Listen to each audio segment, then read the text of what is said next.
நம்ம தலைவர் super star Rajinikanth அவர்களுடைய வீட்டில் இன்னைக்கு தலைவரோட ஃபேமிலி ரொம்பவே சிறப்பாக தீபாவளி பண்டிகையை கொண்டாடிட்டு இருக்காங்க. அந்த புகைப்படங்கள் சோசியல் மீடியாக்களில் வெளியாகி செம வைரல் ஆயிட்டுருக்கு. அதுலேயும் தலைவரோட அந்த அழகிய குடும்பம், தலைவரும் அவங்களுடைய 2 பொண்ணுங்களும் இருக்கிற ஒரு புகைப்படமும் வெளியாகிருக்கு. கூடவே அவங்க தீபாவளி செலிப்ரேட் பண்ணுற மாதிரி, அதாவது மத்தாப்புகள்லாம் கொளுத்தி அவங்க புகைப்படம் எடுத்திருக்காங்க. அந்த புகைப்படமும் சோசியல் மீடியாக்களில் வெளியாகி வைரல் ஆகிட்டுருக்கு. இன்றைக்கி காலையிலேயே தலைவர் ரஜினிகாந்த் அவர்களுடைய வீட்டில் தலைவரோட ரசிகர்கள் குவிஞ்சிட்டாங்க.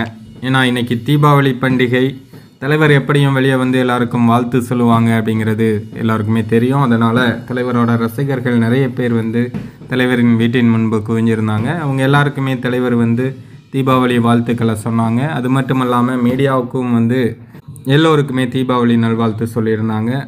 இப்போது தீபாவளி பண்டிகையை செலிப்ரேட் பண்ணுற புகைப்படங்களும் வெளியாகிருக்கு. இதை பார்க்கும்போது தலைவரோட ரசிகர்கள் எல்லாருக்குமே ரொம்ப மகிழ்ச்சியாகவும் உற்சாகம் தரக்கூடிய விஷயமாகவும் இது இருக்குது.